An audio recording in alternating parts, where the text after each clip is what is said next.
sumber daya teknologi. Teknologi juga sangat dibutuhkan dalam usaha bisnis, karena kita tahu bahwa dunia ini selalu berputar, jadi perkembangan teknologinya juga selalu ada. Nah, ini dia ada jenis-jenis perencanaan. Jenis perencanaan ada dibagi beberapa jenis. Nah, kita bahas dari perencanaan menurut fungsinya.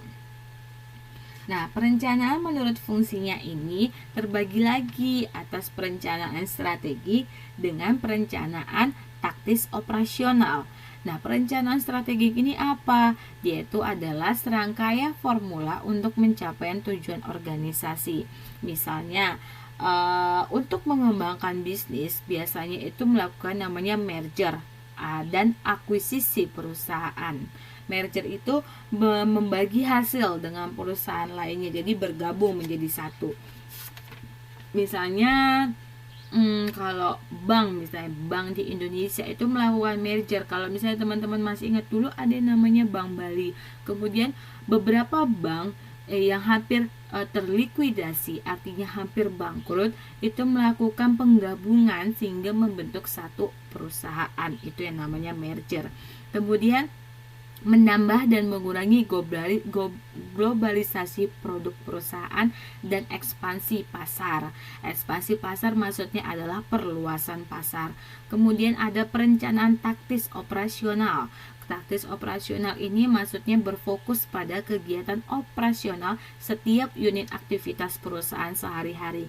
Di antaranya itu ada rencana sekali pakai, rencana untuk beragam kegunaan, dan rencana kesinambungan. Nah, rencana sekali pakai ini contohnya perusahaan itu membangun sebuah gudang baru karena adanya perluasan usaha. Jadi itu hanya sekali saja digunakan. Kemudian ada juga rencana untuk beragam kegunaan. Misalnya itu lebih ke kebijakan, terus ada kebijaksanaan, kemudian juga ada prosedur standar. Jadi terus dilakukan. Misalnya teman-teman yang misalnya ada yang bekerja di tambang, entah tambang apapun itu, tambang perminyakan ataupun tambang batu bara, itu mempunyai standar, prosedur standar, di mana misalnya harus menggunakan perangkat keamanan bagi dirinya, hal itu. Atau misalnya orang yang bekerja di tempat makanan harus menggunakan masker, harus menggunakan sarung tangan, itu ada namanya prosedur standar kerja. Kemudian ada rencana kesinambungan. Nah, rencana ini biasanya seperti resensi, inflasi, dan perkembangan teknologi atau kecelakaan keamanan. Jadi itu terus berkesinambungan dilakukan. Jadi misalnya inflasi itu kan terus berkesinambungan. Nah, ini saya jelaskan tadi. Rencana sekali pakai yaitu serangkaian kegiatan terperinci yang kemungkinan tidak berulang dalam bentuk yang sama di waktu mendatang. Dan tipe-tipe dari rencana sekali pakai ini terdiri dari program, proyek, dan anggaran. Nah, program itu bagaimana? Itu berbagai campuran seperti tujuan, strategi, kebijakan, aturan, penugasan pekerjaan, sumber-sumber daya fisikal, dan manusia. Jadi ada program di dalamnya bagaimana penugasan kerja, program seperti itu. Kemudian ada proyek misalnya memiliki ruang lingkup yang terbatas atau arah penugasan yang jelas dan waktu penyelesaian jelas. Misalnya ada proyek pembuatan jembatan. Nah, di sini proyek kan cuma sekali pakai dan waktu penyelesaian jelas. Proyek pembuatan jembatan ini hanya dilakukan proyeknya cuma dalam waktu 3 bulan. Nah, itu jelas. Jadi hanya dalam sekali pelaksanaan. Kemudian juga ada namanya anggaran. Anggaran berarti merinci pendapatan dan pengeluaran dan memberikan target bagi kegiatan-kegiatannya. Itu tadi ada anggaran biaya yang diperlukan dalam proyek, baik itu proyek ataupun apapun yang dilakukan dalam usaha. Kemudian juga ada rencana untuk beragam kegunaan. Digunakan untuk memberi bimbingan bagi tugas-tugas yang dilakukan berulang kali dalam organisasi. Nah, biasanya kegunaan utama dari rencana ini adalah satu, yaitu tadi saya katakan bahwa ada kebijaksanaan, peraturan, dan prosedur organisasi. Nah, kebijaksanaan itu bagaimana? Yaitu pedoman untuk membuat keputusan yang dapat ditetapkan secara formal pada manajer puncak dan informal pada manajer bawahan. Jadi ada kebijakan di dalamnya. Kemudian misalnya kalau dari segi pemerintahan juga ada kebijakan dalam hal kebijakan import, kebijakan ekspor. Itu pasti ada kebijakan bagaimana pajaknya di dalamnya itu, bagaimana packingannya, barangnya untuk diimpor, pasti ada kebijakan di dalamnya.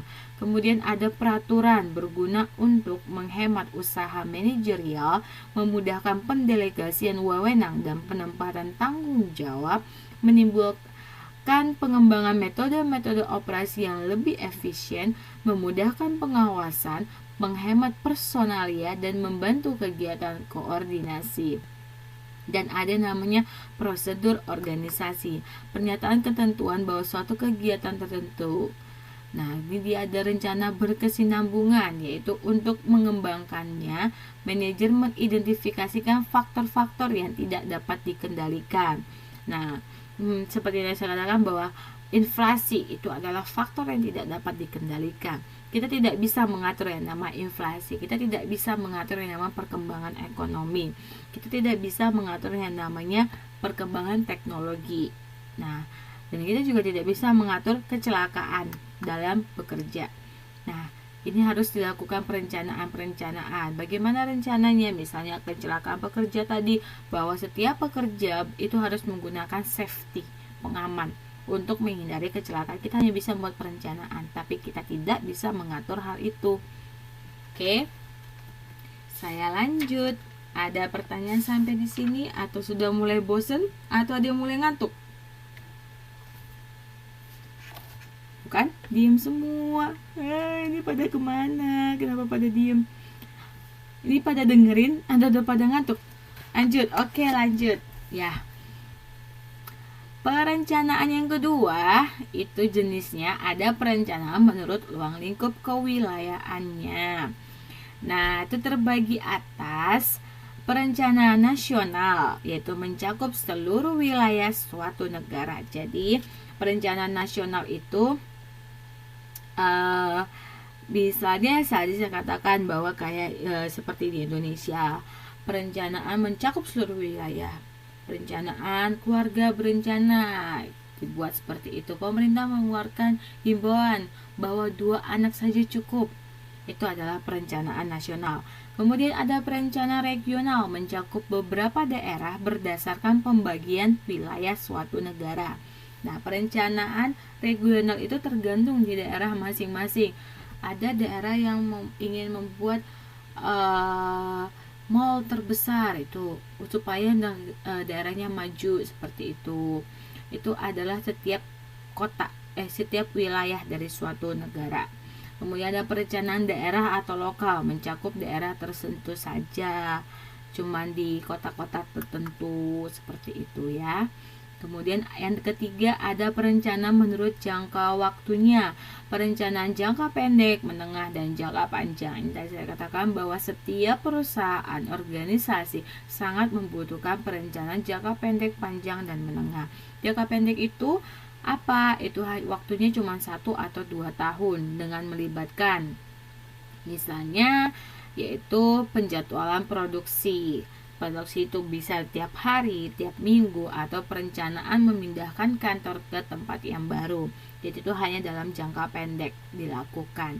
Kemudian juga ada namanya perencanaan jangka menengah, misalnya Repelita 1, 2, 3. Kalau teman-teman pernah dengar bahwa di zaman tahun 98 itu pernah dilakukan namanya Repelita 1, 2, 3, 4, dan 5. Nah, fungsinya apa? Repelita itu adalah pembangunan dari ekonomi nasional Indonesia, pembangunan Indonesia. Nah, kemudian ada namanya fungsi perencanaan ini dilaksanakan oleh panitia sementara dan bisa berubah dari waktu ke waktu berdasarkan keputusan pimpinan. Kemudian ada perencanaan jangka panjang, yaitu jangka waktunya minimal 1 tahun. Perencanaan berdasarkan penggunaan modal likuiditas, sumber daya yang tersedia, penggunaan teknologi baru, dan kesempatan bisnis. Jadi itu cuma digunakan dalam 1 tahun ke depan untuk memprediksi 1 tahun ke depannya. Kemudian ada perencanaan menurut objek, yaitu berupa perencanaan fisik, yaitu sarana dan prasarana, bisa dari alat transportasi, alat komunikasi, penerangan, dan kemudian ada yang non fisik, yaitu untuk pencapaian tujuan. Kemudian ada perencanaan tetap untuk kegiatan yang terjadi berulang kali secara terus-menerus. Tadi yang sudah kita bahas, ada kebijakan, prosedur, dan aturan. Kemudian ada perencanaan dengan maksud tertentu. Itu digunakan saat organisasi menghadapi perubahan, kemudian kontingensi dan pengembangan produk. Jadi misalnya produk itu kan tidak mungkin kita hanya satu produk itu terus dilakukan, sementara selera konsumen itu selalu berubah-ubah seiring dengan perkembangannya waktu. Jadi perlu adanya inovasi, baik dari inovasi desain, inovasi rasa, ataupun inovasi dari bentuk dari jenis itu sendiri. Misalnya coklat, dulu tuh coklat kan cuma satu rasa, cuma rasa hitam. Nah, ada perubahan selera konsumen yang menginginkan rasa coklat stroberi, coklat orange. Nah, itu suatu perusahaan coklat itu harus bisa membaca selera konsumen. Nah, untuk itu perlu dilakukan namanya inovasi. Nah, kemudian ada namanya yang selanjutnya kita akan membahas pendekatan dari perencanaan. Nah, pendekatan ini dilakukan untuk mengukur efektifnya yang digunakan sesuai dengan tujuan dan kemampuan SDM. Nah, pendekatan ini ada beberapa. Yang pertama, pendekatan manajemen of objective, yaitu sebagai suatu sistem manajerial yang komprehensif yang memadu banyak aktivitas manajerial yang penting secara sistematis untuk mencapai sarana organisasi dan individual secara efektif dan efisien. Nah, modelnya ada di sini. Sepertinya ini kurang jelas, teman-teman bisa lihat di modul halaman 3.31. Ada beberapa langkah di situ. Kemudian yang langkah pertama tadi menetapkan tujuan, di sini menetapkan tujuan. Kemudian langkah kedua itu mengembangkan rencana pelaksanaan. Langkah ketiga yaitu meninjau kemajuan yang dicapai, dan langkah keempat penghargaan atas kinerja keseluruhan. Jadi itu ada langkah-langkahnya sendiri. Kemudian nah, 4 kegiatan dalam MBO itu kita bisa lihat yang dari gambar tadi, ini penjelasannya bahwa menetapkan tujuan itu melibatkan karyawan di setiap tingkatan dan memandang kegiatan-kegiatan harian jauh ke depannya. Nah, tujuan ini bersifat kuantitatif dan kualitatif. Kuantitatif itu dalam artian misalnya tujuannya tiap tingkatan, misalnya di bagian pemasaran, tujuannya adalah meningkatkan penjualan. Kuantitatifnya seperti apa? Bisa dari dalam sehari penjualannya minimal 100 buah, seperti itu. Kalau kualitatifnya bagaimana? Promosinya bagaimana? Selera konsumennya bagaimana? Hal itulah yang bisa dijelaskan dari menetapkan tujuan. Kemudian yang namanya mengembangkan rencana pelaksanaan, yaitu menjelaskan arah tindakan yang dibutuhkan untuk mencapai tujuan yang ditentukan. Yang ketiga ada meninjau kemajuan yang dicapai. Hal penting dalam menjamin rencana pelaksanaan dijalankan dengan baik. Kemudian ada penghargaan atas kinerja keseluruhan, yaitu mengevaluasi apakah tujuan akhir telah tercapai oleh individu atau departemen. Nah, selain itu pendekatan MBO ada juga namanya pendekatan perencanaan inside out and outside in. Inside out itu menitik beratkan pada berbagai hal yang telah dilakukan, tetapi didorong terus-menerus hingga mencapai kemampuan kinerja yang terbaik yang bisa dilaksanakan. Sedangkan outside in yaitu menganalisa lingkungan eksternal dan eksternal dan membuat perencanaan untuk mengeksploitasi berbagai kesempatan dan meminimalisasi permasalahan yang terjadi. Jadi insight itu lebih kepada melihat kemampuan kinerja karyawan, sedangkan outside bisa melihat dari lingkungan eksternal. Yang eksternal kan itu banyak kan yang sudah teman-teman pelajari, jika masih ingat ayo. Nah, kemudian juga ada namanya pendekatan perencanaan top down dan bottom up. Nah, top down ini pimpinan atau manajer puncak menentukan secara menyeluruh dan kemudian mengizinkan manajer tingkat bawah membuat perencanaan dengan menggunakan